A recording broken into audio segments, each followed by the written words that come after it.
So welcome everyone, and thank you again for coming today.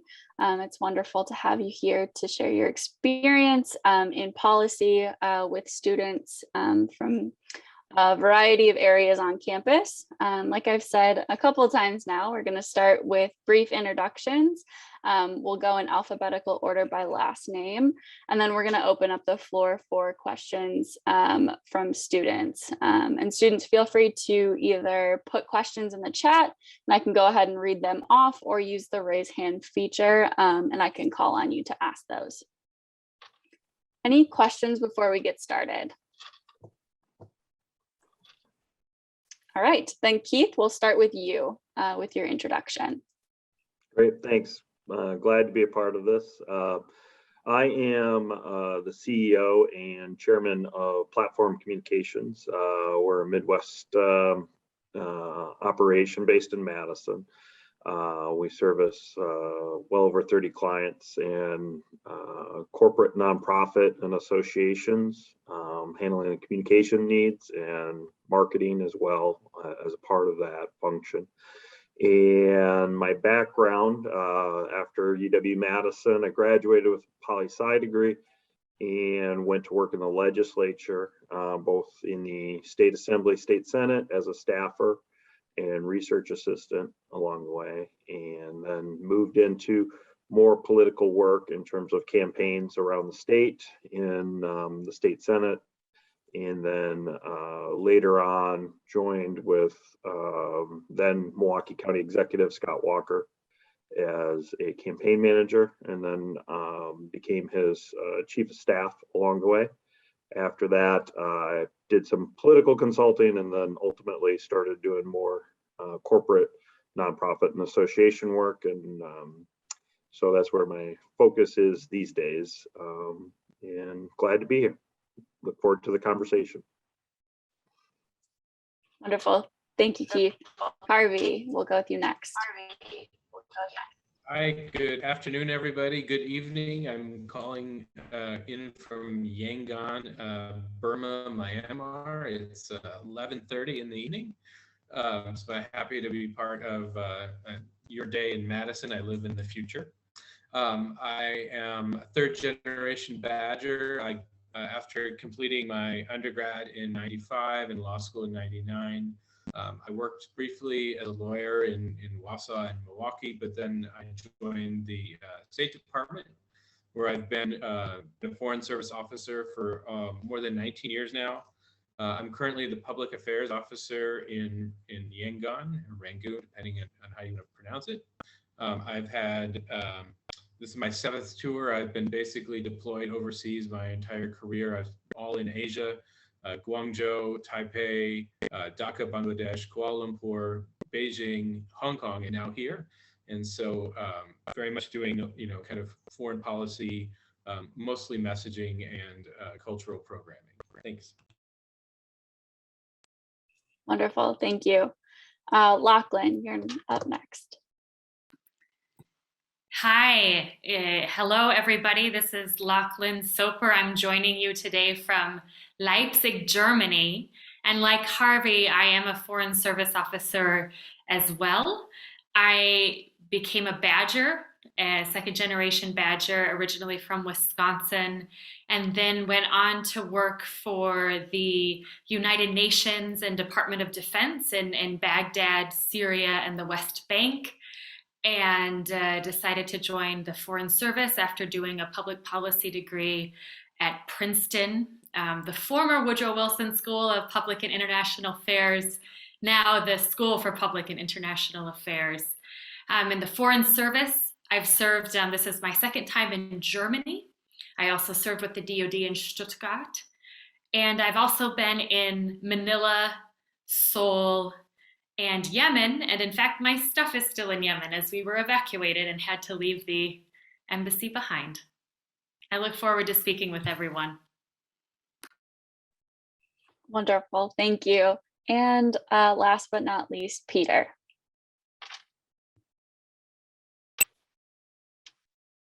You're muted. Good afternoon, everyone. It's 12:06 here in the Central Time Zone, so it's kind of neat to have people from all over the world that are Badgers. I've never been on a Zoom like that, so that's pretty neat. So my background is I've graduated with a bachelor's degree. I also had a certificate in liberal studies from UW, and then received a master's degree and a law degree from UW. And the focus of my career has been either in Washington, D.C., with various internships and job experiences. I was a paralegal there back in 2001 for a year. That was sort of like a gap year for me. And then I also worked up on the Hill for a lobbying firm for a summer, which was great experience. And so I had some experience there, but ultimately I was interested in moving into criminal prosecution and public service. So I worked as a intern prosecutor and then a assistant DA and public service special prosecutor in a rural county in Wisconsin, in Jefferson County, right between Milwaukee and Madison. And then I ran unsuccessfully for office. I wasn't very good at being a politician. So I ended up moving to the Milwaukee DA's office, and I worked there for 7 years in the same building as Keith, actually, in the courthouse complex, and prosecuted violent crime cases, particularly intimidation cases and domestic violence. And then I worked as a team captain there, as a manager there, mid-level manager, I would call it. And then we ended up with a transition where I ended up at the State Department of Justice under Brad Schimmel for 3 years, where I did white collar fraud cases. Now I moved back home, closer to home. It's 10 minutes for me in Pewaukee. And so I'm now working as a prosecutor in sensitive crimes and white collar elder fraud cases, generally speaking, and some violent crime cases in Waukesha County.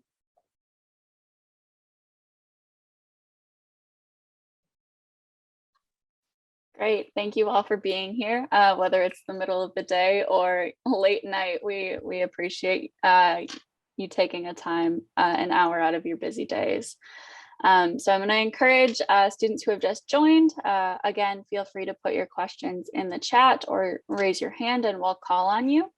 And now we'll start in the question and answer portion of the presentation. So the first question I have is, what advice do you have for students who want to go into the policy field? And what should students be doing to prepare themselves to be successful in this field?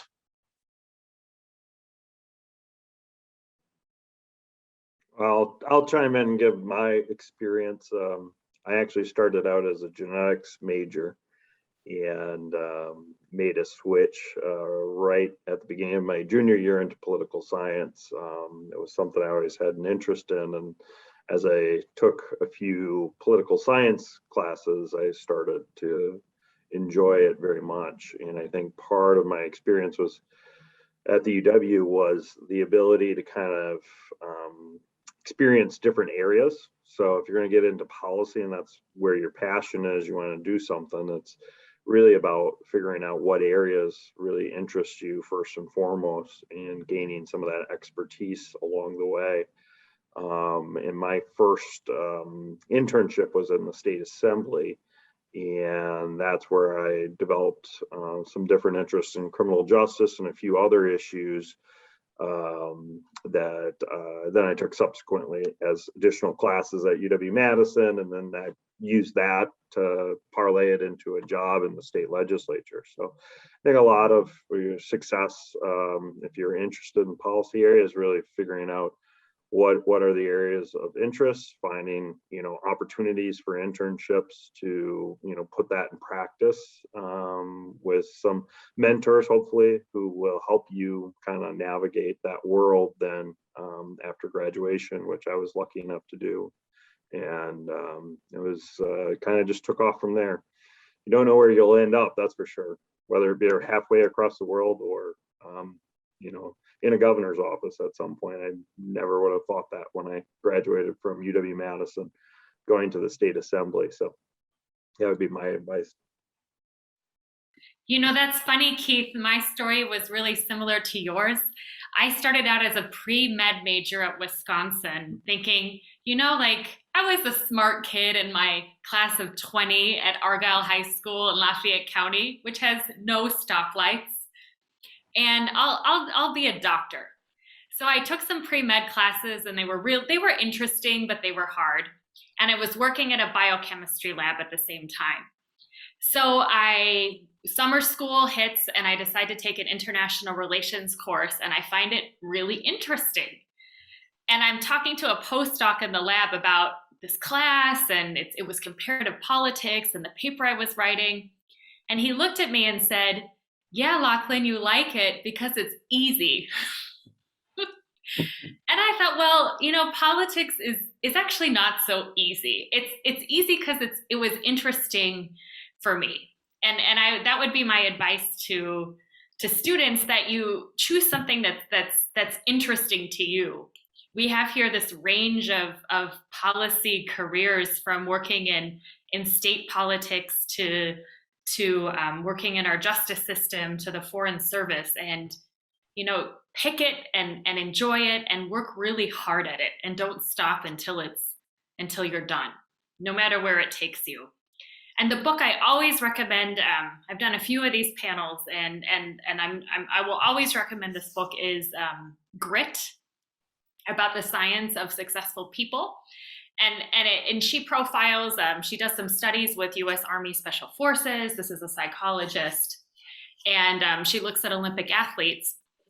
And the thing that she zeroes in on is this concept of grit.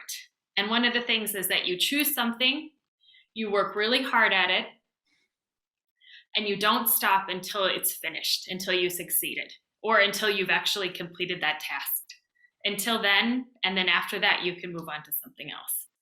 So that's been my philosophy, and I'm happy that it's gotten me from Argyle, Wisconsin to Leipzig.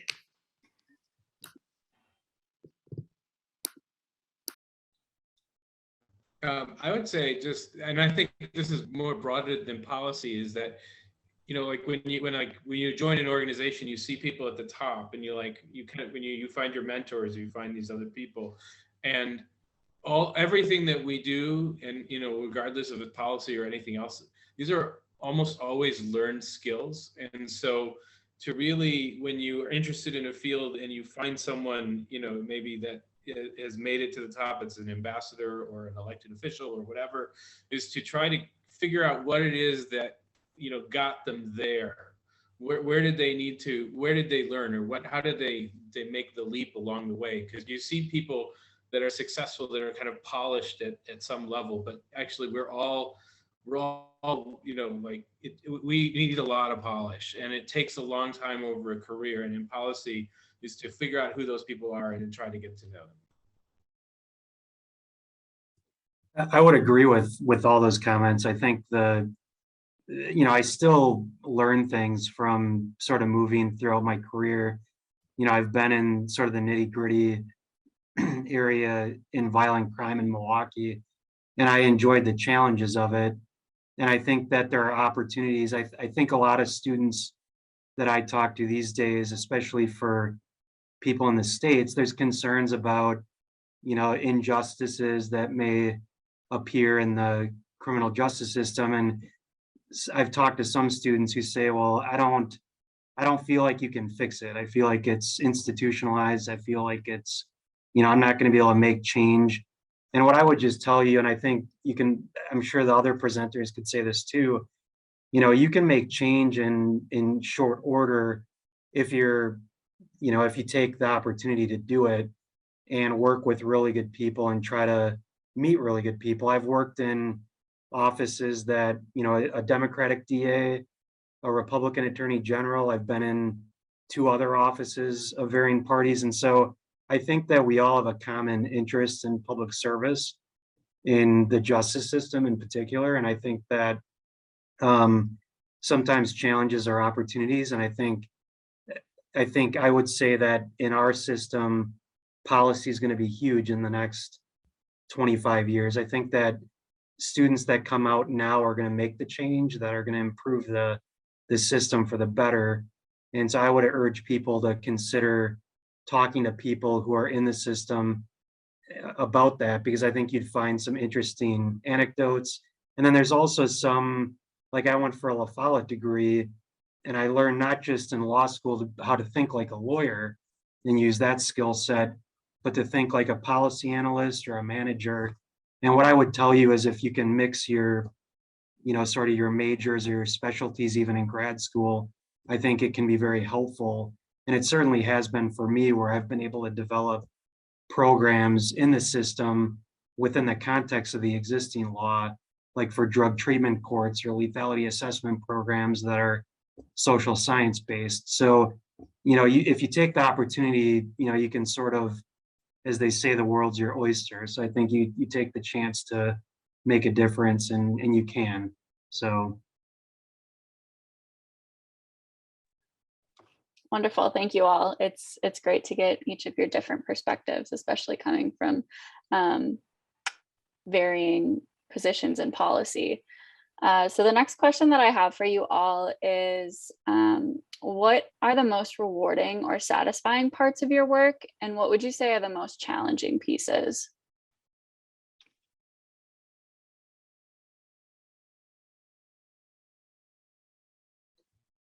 I guess I'll start.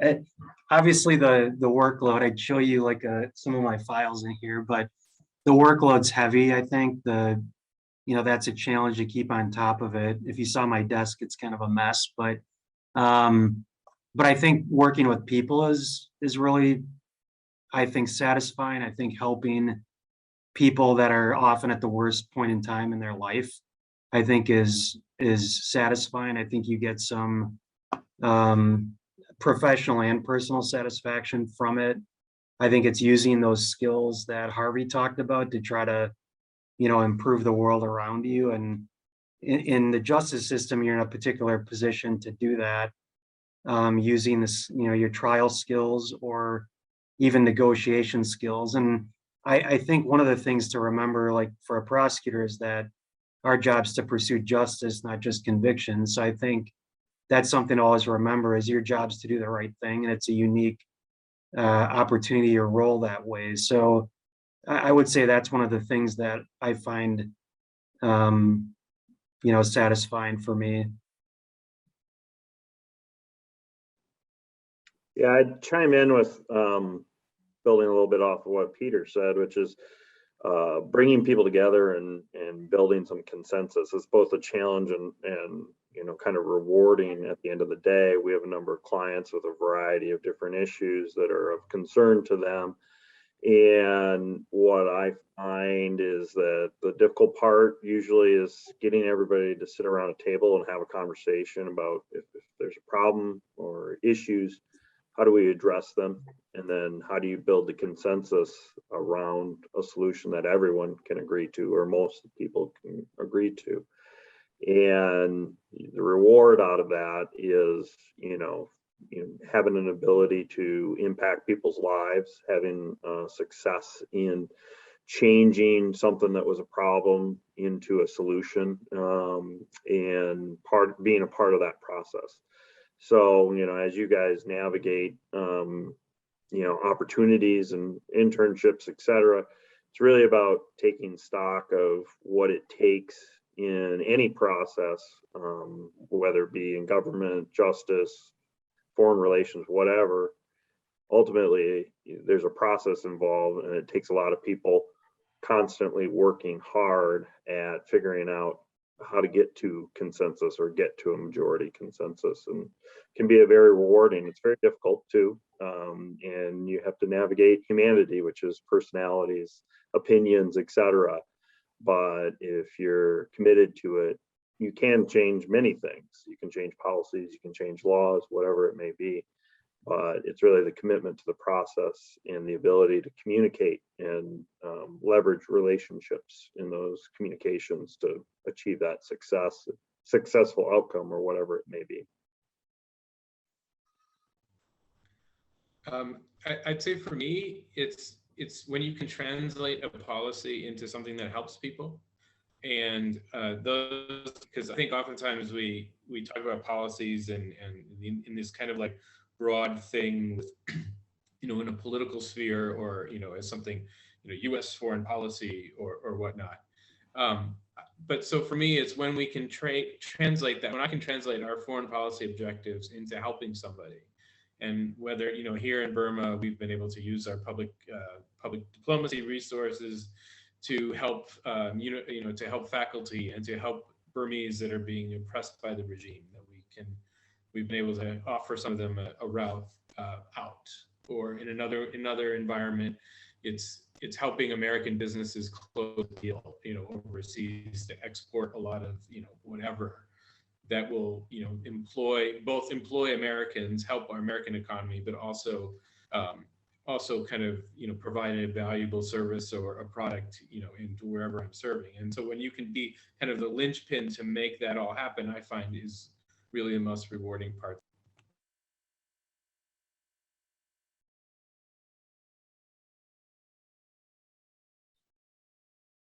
Great, thank you all.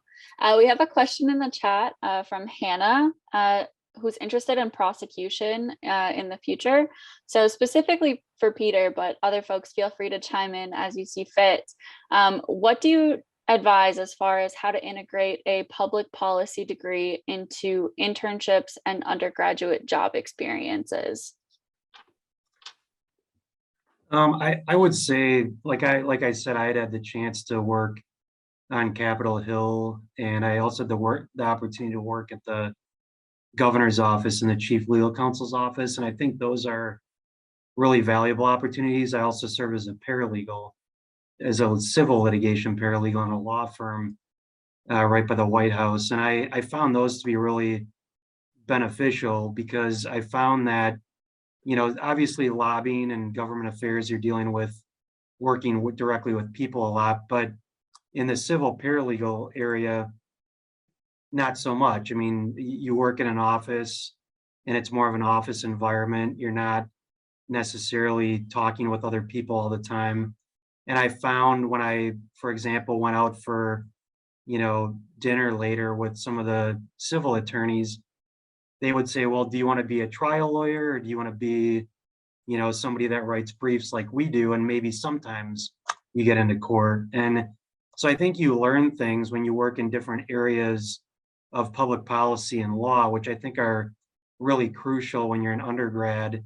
And to be honest, even when you're in law school or grad school, like my first year of my dual degree, I actually did a management program with E. Michael McCann, the DA in Milwaukee. So I actually worked in his office. I did do a little bit of legal work, but a lot of it was understanding management, which is not understanding really how to practice as a prosecutor. So I think mixing it up a little bit and meeting people that do different type of work, I think is important. I've been, for example, an assistant attorney general for the state, and that's much more of sort of the civil side of things, like where you're more in an office, writing briefs, writing complaints, not really seeing people. I'm back now kind of in the trench where I meet people, I talk to people, I'm constantly in the courtroom.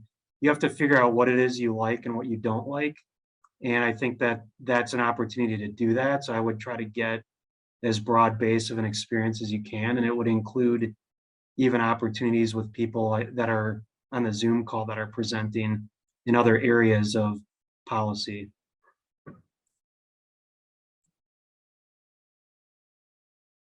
Can I ask Peter too, what do you think is the most authentic legal drama out there? Or is there one that you like and watch? Is The Good Wife? That's the one that I like. Just throwing it out there, if you could comment on that. Thanks. To be honest, it's hard for me to get into a lot of that stuff because I just see all the inaccuracies or the lack of like realistic presentation. I mean, I know Homeland is really hard for me to watch too. Oh, see, I liked Homeland. See, that's the thing. Like it is, but it's true when you work in an area. Yeah, but so to answer your question, I actually like A Few Good Men a lot, but it's totally not realistic. But I like the actors. I think it takes place in DC, and I love DC is like a playground to me. And so I really like that, but I would say that's probably my favorite. But I tend not to watch those, and my wife likes to turn them on, and then I'm like, I just can't sit here and watch that. It's not realistic. So, Thanks. yep. I was only going to chime in and say West Wing is not a realistic. No, I interpretation. always tell people Veep is the most realistic. Yes, I would agree with that. Madam Secretary doesn't quite No. cut it either. So- What's your opinion on Madam Secretary, Harvey? You like I it? don't know. It's amazing. I spend as much time trying to get like 4 sentences of a statement cleared, than they do in solving a major foreign policy crisis. So it's, Yes. I feel that. So what's different about Homeland than like real life that makes it difficult to watch? Well, I guess the people are more attractive on Homeland. I have to say that the process that you see in Veep and listen, the highest I've worked is at the sort of State Department bureau leadership. So I haven't worked at the White House yet. Maybe Harvey has. And but just the sort of the way that things are maybe a little off color and decisions are made, and there's a lot of snafus. I would say that that's definitely a part. That being said, I'm so proud to work for the State Department, and I think we have a really high standard of work and do work really hard. But diplomacy begins at home. And Keith, you were talking about how people are both the opportunity and the challenge, and yeah, we have our foibles. I think it can be good for students also to know that some of the things you see on TV are not accurate, and that's not how it's actually going to look when you're working in policy, right? I walked down the hallway yesterday and there was a juror sitting outside and she was telling someone across the hallway, this is so not like TV. She's sitting outside waiting and waiting and waiting. So. All right. So the next question I have for you all is, I imagine that there's a lot of students who are interested in working internationally, but I think it can seem a little bit daunting, especially with so many different systems of law, et cetera. So I guess this is more for Harvey and Lachlan. Could you expand on how you got involved in international policy and kind of how you decided that that was for you? Lachlan, you want to go first? Sure. Yeah. I think I've always, even growing up in Argyle, Wisconsin, was interested in a career in international relations. So after I decided that pre-med wasn't for me, I decided to major in Southeast Asian studies, and then I studied abroad on the island of Bali for a year. So step 1 would be go overseas in any capacity that you can. And the University of Wisconsin, even today, continues to have great study abroad programs. So find a way to go overseas. And then, the thing about the Foreign Service, if you're interested in joining the State Department, is that you take a test. There's a website, careers.state.gov, and it's a 3-part test that tests your knowledge. Someone talks about if you subscribe to The Economist and you read it, you will pass it. There's a little bit of America trivia too, and some knowledge of the Constitution and some major legal decisions. But overall, it's like a sort of general knowledge, test. Yes. And so that's not the only career. I've also worked for the United Nations and the Department of Defense. The Department of Defense was really sort of a wartime, like this was during Iraq, and there was a requirement for cultural advisors, and I'm an Arabic speaker. So, but there are definitely many opportunities overseas and domestically working as a civilian for DoD. And there's also a number of internships too with the State Department and with international organizations. The UN is a little bit harder to get into. It's really like knowing somebody. I happen to be studying Arabic in Damascus and happen to stumble upon this job. So, But I think like step one, study abroad. Step two, sort of figure out, needle into like a career area that you're interested in. And if possible, get an internship in that area. And step three, maybe you need to repeat. So I lived in Japan and Egypt before I joined the Foreign Service, doing vastly different jobs before that. Yeah, I think for me, I think very similar to Lachlan. I had an international relations kind of bug growing up, and I grew up in Glendale. I did Model United Nations. I went to the World Affairs seminar in between, like, international relations summer geek camp.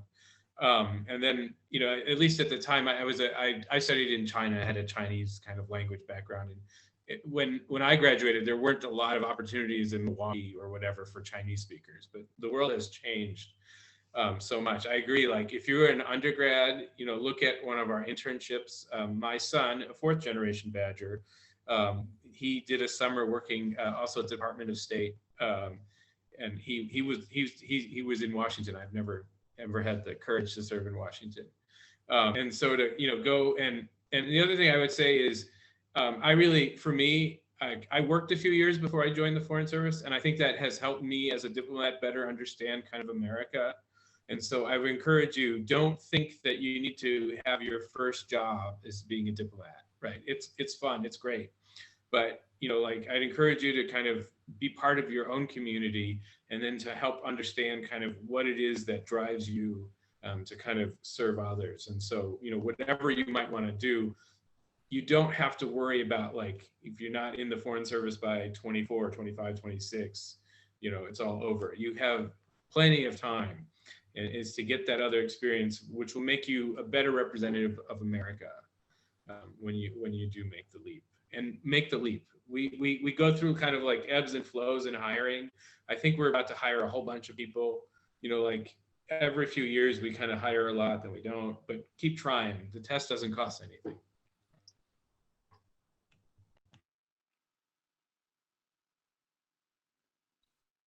Thank you so much. I'm just going to take a moment and pause if students are typing out questions or just want to raise their hand and ask them, give them a moment to kind of think about all the information that's been shared thus far.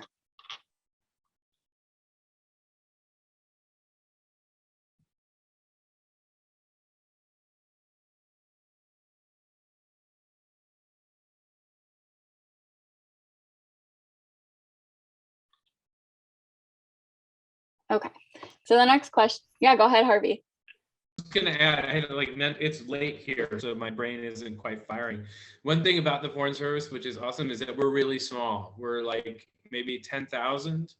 And so you're definitely part of a tight community. Within like 30 seconds, a Foreign Service officer talking to another Foreign Service officer will find some connection between them. I've never met Lachlan, but I think her boss is Consul General Kentoko, who I served with early on in my career. So it's amazing how this all works. And I think Deb Lynn was your predecessor. And is my boss now. She's back. See? 1 degree of separation in the Foreign Service.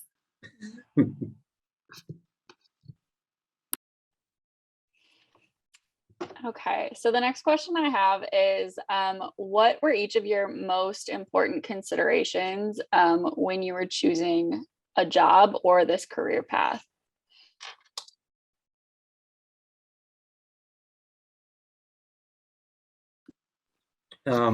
I would say mentorship. I think I've tried to, I'll give you an example. So when I applied for a job in Washington, DC, for an internship and a job, I actually was taught this by the chief legal counsel in the governor's office. He had said, look at the Wisconsin bar website and the lawyer's search that's on it.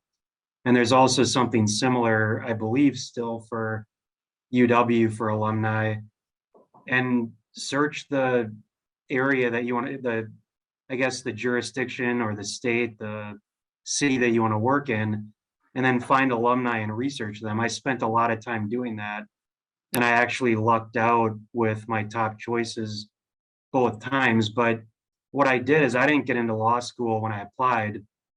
It was a time similar to now where applications were at a historic high at the time.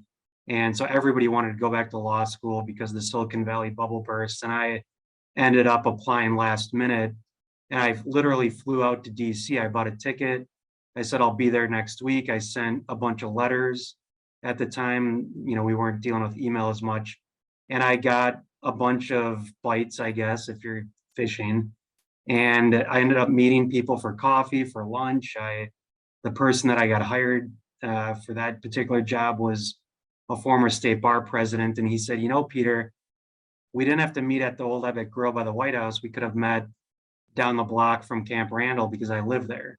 And I just happened to be out here for the week. But this is great. So they sent me an offer the next day. So life doesn't always seem to work out, but it does ultimately. And things happen, I think, for a reason. And so I ended up getting a great experience. I think it helped me to understand that I didn't necessarily want to go into civil practice or in a law firm. I ended up going into the public sector entirely. And so every person you meet, every experience you have is helpful, but you want to identify people that I guess you'd like to emulate or at least learn about. And this is a great step with successworks we never had this back when I was in school. So I think this is sort of a step in the right direction in that regard, in my opinion. And I still, to this day, I go for coffee, go for, drinks or lunch or dinner with the same people that I met years ago.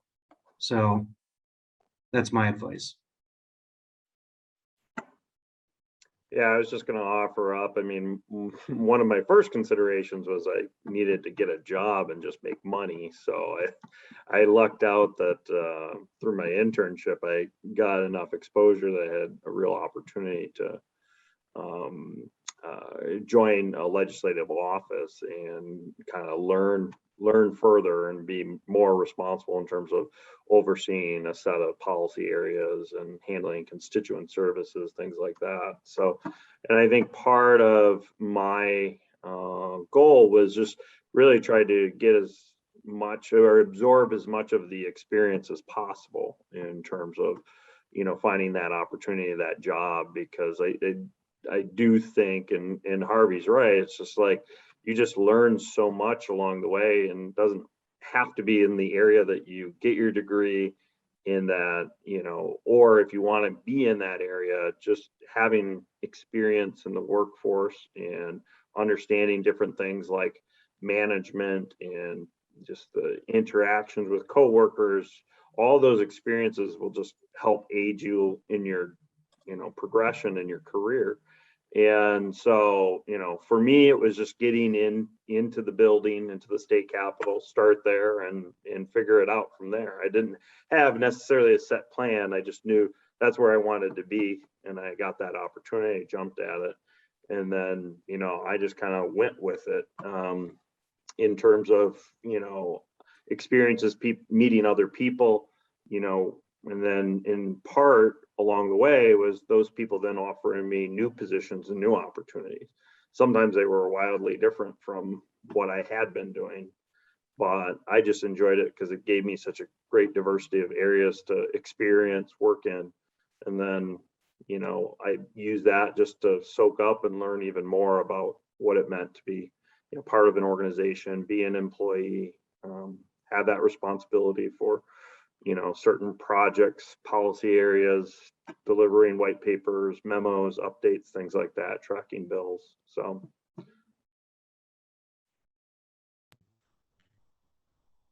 I would say for me, I think, this thing was always looming as something fun. I like traveling. And so, having the opportunity, I think you find with many foreign service officers, we tend to have, it's not ADHD, but it's kind of like it in that every 2 or 3 years we get bored. Speak for yourself, Harvey, please. Thank you. Okay, we want to try a new adventure. And so for me, like they tell you, oh, you're gonna join it, you're gonna become a diplomat, yay, show up in Washington someday, and then 6 weeks later they'll magically tell you where you're gonna spend the next 2+ years of your life, and having that constant change, yet we're still in the same organization and that we can move up, to me is really something I enjoy. I've loved, maybe not every person in my family has loved picking up every couple of years, but on the whole, it's something that drew this to me, to explore so many new places and new cultures. Yeah, I second maybe we don't all have attention deficit disorder, but the idea that each job that you do is interesting and it's an opportunity to learn. And I've done everything from standing on a visa line and interviewing in a year, maybe 10,000 applicants on whether they want to go to the United States, and determining whether they're a good match or not, and making that decision, to writing white paper or planning the secretary's travel to a European country, and that whole range of things is interesting and intellectually stimulating. So my advice would be that you choose something that is exciting and that appeals to you, or if you have to do it for other reasons, that it's for the right reasons. Be strategic in why. Is it because you need to get promoted? Do you need more money? Is it the best thing for your family? But make sure that you have that in the back of your head before you say yes or decide to go for a job. Thank you all. As you've been talking, Mike's been putting in the chat for students who are on the call today some information about jobs and internships that we have through SuccessWorks, as well as resources on networking, including a new Canvas course entitled Career Conversations, which is basically, we have taken some of the guesswork out of finding alumni who are wanting to speak with students. And after completing the course, students can gain access to that and literally click a button to request a conversation. So that's kind of nice. The next question I have for you all is, what are some things you wish you had known at graduation that have been valuable in your career thus far?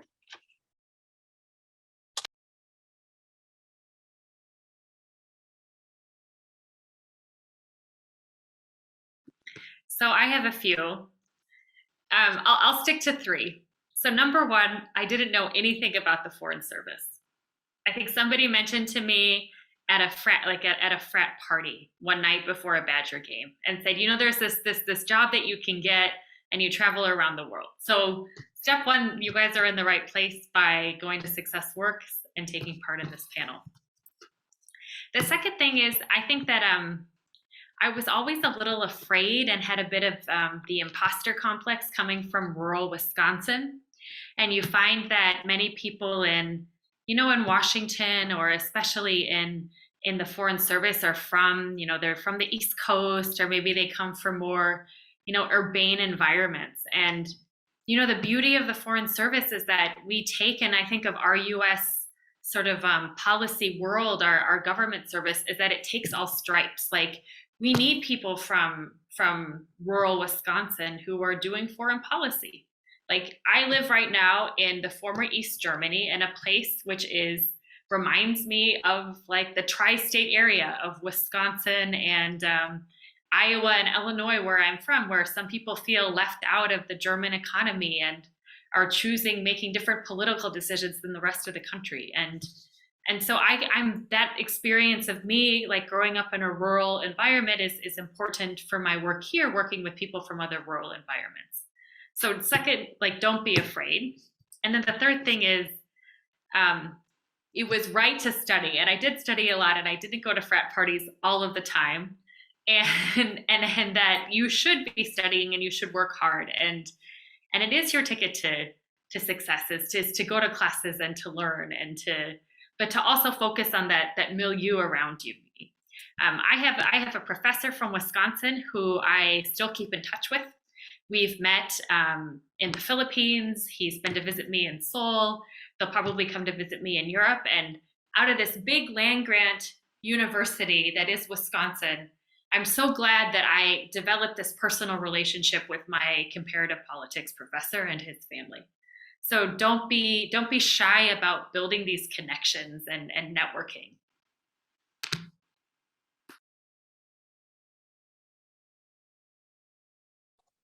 Um, I would say probably the benefit, and I think we've touched on it today, is the benefit of, not being a lawyer or not being, one of the things that one of my mentors said is, look, once you're a lawyer, you're always going to be a lawyer. So, enjoy doing something else, be something else.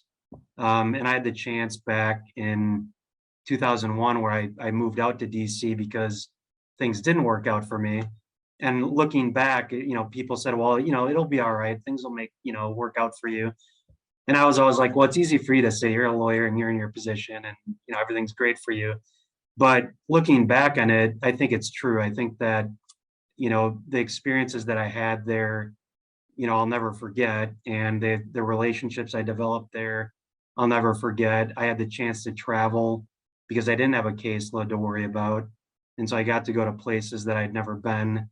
And I even got to be in New York, literally a couple days before September 11th. And I remember the last thing when my wife and I, we weren't married at the time, but we were leaving New York, we saw the Twin Towers and we were like, oh, we got to go back again so we can see that. But I had a blast. We went out, in Queens and went to Brooklyn out for, with a bunch of alumni and had a great time. I never would have been able to do that. Once you have a job, you have school loans, you've got your mortgage, you've got your car payments, you've got all these things to worry about. So enjoy it and take the time. And then the other thing would be, I was during undergrad, I was a jury foreperson on like a 980 sex offender case. And I just remember sitting in this hot courthouse safety building, like up on the 6th floor.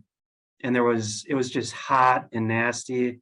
And I was like, I never want to be in a place like this again. And I ended up working literally in that same building at an office there. It's a gritty environment, nasty, but it was one of the best experiences of my life. And I think that you'll be surprised at what you end up developing in terms of, experiences. And ultimately the people are what you're going to remember and value. So the people that I met there, are the people that I remember the most. So Yeah, if I could offer one thing, it's just to ask people. If you are interested in an area or whatever, policy area, or somebody in particular that you admire in terms of the area they're working in, etc., just ask to meet them and talk to them. You'll be very surprised that they're willing to do that. And that was one thing that I always kind of shied away from until I got further along in my career, shied away from just asking people about how they got to where they were, or, what experiences they went through, etc. And, you see these entrepreneurial stories sometimes, like some, person that was starting their own startup, emailed Steve Jobs and just took a flyer, or Bill Gates, and they ended up responding and became mentors to these other developers or software engineers, etc. And I see those stories all the time. And I think sometimes we kind of idealize people to the point where we don't think we can approach them. And the reality is most people are just normal human beings. And that can be hard to overcome in your mind, that they would take the time to talk with you and share their experiences. But people are more than willing to do that if you just ask, and that's all it requires. So don't be afraid, just ask and you'll be surprised. I'd say for me, kind of echoing my colleagues, is I really had no idea what the badgers thing meant. Like in terms of, there are badgers everywhere on this planet. You cannot go anywhere without encountering a badger. Like I see them, I was in Bangladesh and I run into badgers. I was in Malaysia, I run into badgers. I ran into thousands of badgers in Beijing and other places. And so, you know, like this amazing institution that we're all been part of is something that you will take with you when you go, and you will meet badgers and they will be networking and they will be there for your friends. And I would say, like, embrace your badgerhood.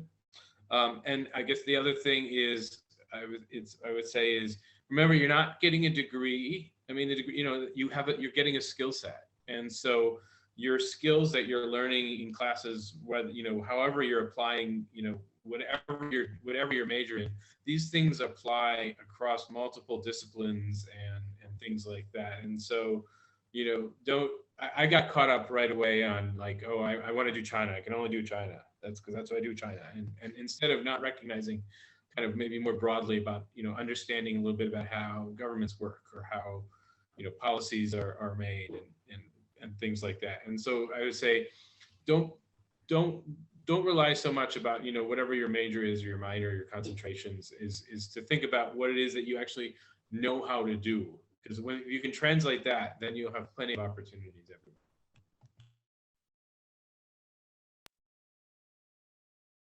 That is all wonderful advice. Thank you.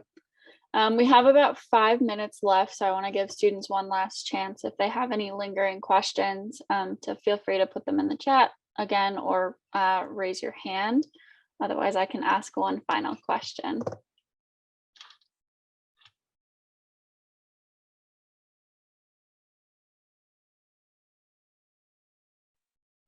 All right.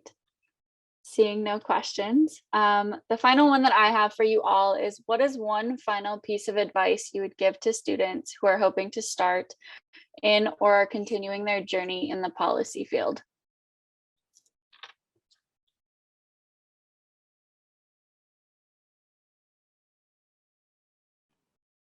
I'll offer up a kind of a simple piece of advice, is just never stop learning, and, you know, in essence, teaching yourself more about any of those areas that interest you or are part of what you work on as part of your job.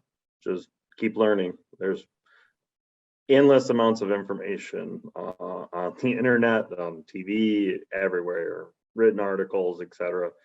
One of the things I just realized is I'm a constant consumer of news and information, and I always feel like it serves me well to just give opportunities to see the world through a whole lot of different perspectives from different people, researchers, authors, reporters, etc.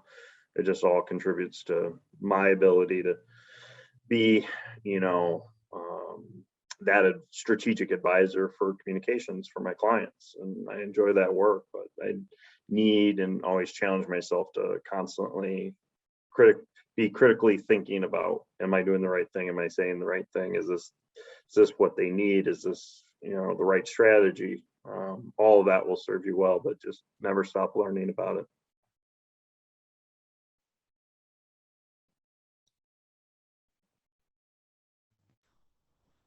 I guess I'll jump in. I would say, spend time with people you don't agree with, whether it's politically or whatever, because, well, you know, friendships kind of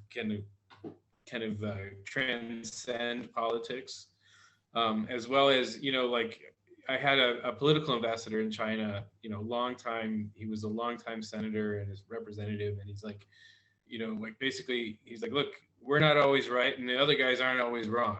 And so, you know, to foster relationships across a broad spectrum of whatever it is, it's not just politics, it could be, you know, ethnicities or religion or whatever, will, I think, keep you grounded and give you perspectives that will help you in a policy field better serve the whole community and not just a particular group.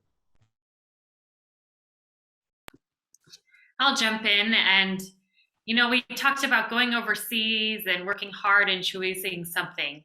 But at the end of the day, if I could distill, you know, policy careers and what we're doing, I think that so much of this comes down to relationships and recognizing it's not always about this goal or the project, but there's about working with your colleagues and your direct reports and your bosses and the audience you're trying to reach to achieve a goal, and don't lose sight of the fact that there are so many relationships that you need to manage surrounding that goal. I would say I would totally agree with that, and I think that when I went to DC as a lobbying intern, I'll be honest, I didn't think that I understood how to be like a policy analyst, and when I went to grad school to learn that skill or how to do that, all of a sudden it made sense to me. And I think remember that your education is really important, and if you apply that, I think you can sort of make the change or be the change. And I think when you look at a lot of the, what you might say are negative news stories that you see every day, I think there's a lot that, I'm sure abroad that Badgers are doing. I think here in the States, even if we don't always agree on things, I think that there's a lot that you can do to make the world a better place. And I think it's your education that'll help you to do that for other people. And so I would embrace that, and don't forget to take care of yourself. So that's the only other thing I would say is make sure to take the time to do things you enjoy and not just focus on your work all the time, because that's part of what the life experience is about. And the last thing I'll just say about Badgers is, and I'm sure that the people in the State Department can speak to this, but everybody that went to Madison generally misses Madison at some level. And so that's one of the things to remember is that people around at least the country I can speak about, they love to help students. So they miss it. They want to talk about it. They want to relive it. They want to go back there. And I would assume that you guys feel the same way. Yes, I miss Madison in the summer. Yes. Wonderful. Well, we want to thank you all again for being here, students and especially the alumni, and taking time out of your schedules to connect and impart wisdom on the students that are here today. So I hope you have a wonderful rest of your day or a wonderful rest of your evening, depending on where you are. And thank you again.